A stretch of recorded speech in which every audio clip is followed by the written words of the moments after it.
The night was cold enough to kill.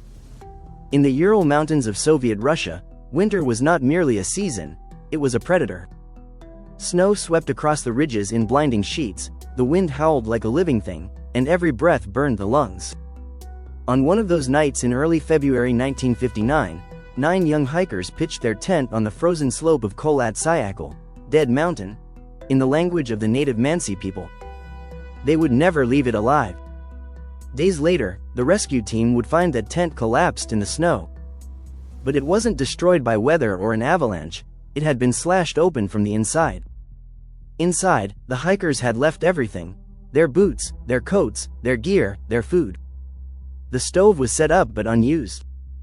In temperatures that could drop to 30 degrees Celsius, walking away from such supplies wasn't just strange, it was suicide. And yet, that's exactly what they had done. The tracks leading away from the tent told a desperate story. Bare feet. Socks. One hiker wore only a single shoe. The footprints went downhill toward the black shadow of the forest, vanishing into the drifts. It was as though something had driven them out into the night in a panic, something terrifying enough to make them ignore the mortal cold. When the searchers found the first 2 bodies, they were lying side by side beneath a cedar tree at the forest's edge, barefoot, wearing only underwear.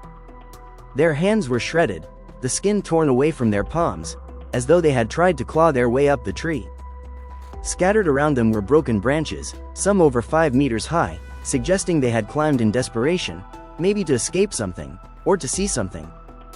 3 more bodies lay between the cedar and the tent, frozen in the snow.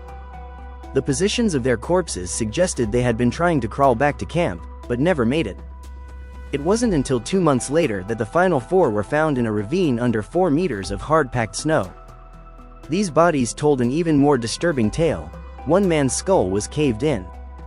2 had massive chest fractures, injuries so severe a medical expert compared them to a car crash.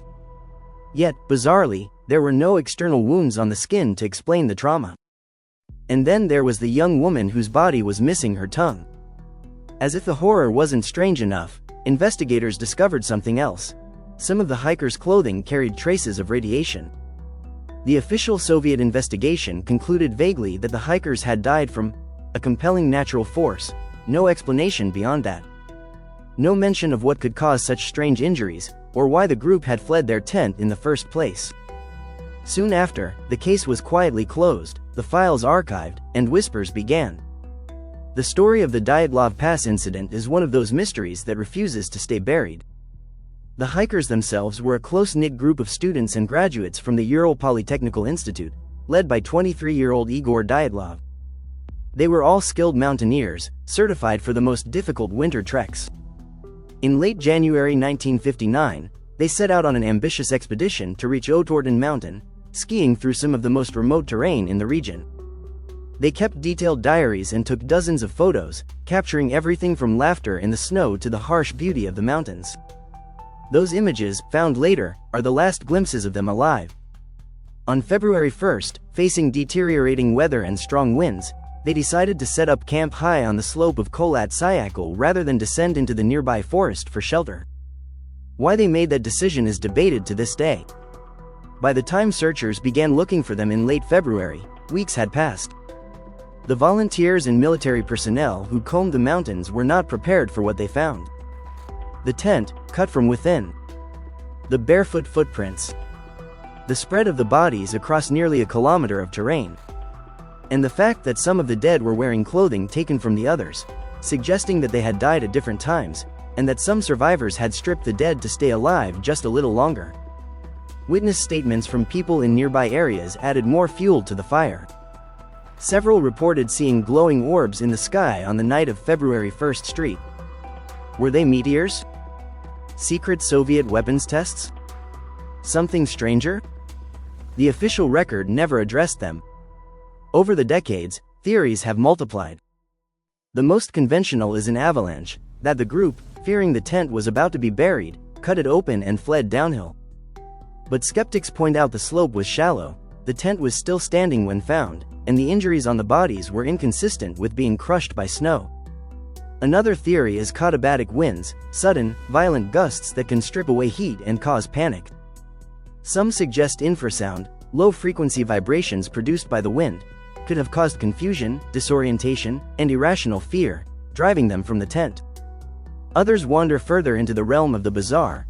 A secret military test gone wrong, perhaps involving parachute mines or experimental weapons, which caused the trauma and strange burns on some of the bodies. The radiation traces support this in some minds. Then there are the UFO theories, bolstered by the glowing lights reported by witnesses. And of course, there's the suggestion that the hikers encountered something, or someone, they weren't supposed to, and paid the price for knowing too much. For the families of the dead, the official answers have never been satisfying. The Soviet Union's secrecy in the 1950s and 60s makes it impossible to know exactly what evidence might have been suppressed or altered. The case files themselves were partially incomplete when finally declassified. In 2019, the Russian government revisited the case and declared, once again, that an avalanche was to blame. But many experts, and almost all mystery enthusiasts, remain unconvinced. Because here's the thing. Avalanches don't explain why some people were found nearly naked while others had on bits of radiation-contaminated clothing. Avalanches don't explain crushed chests without broken ribs, or missing tongues, or glowing lights in the sky.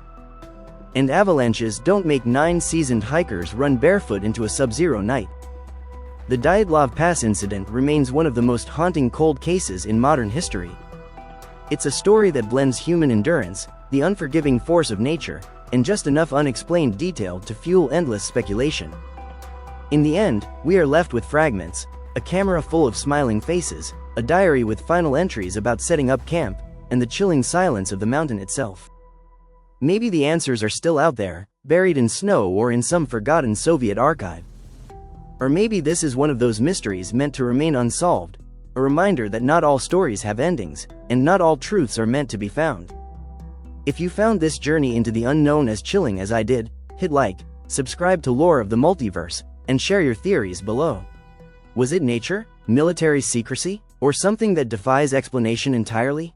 Until next time, stay curious, and don't forget, some mountains hold on to their secrets forever.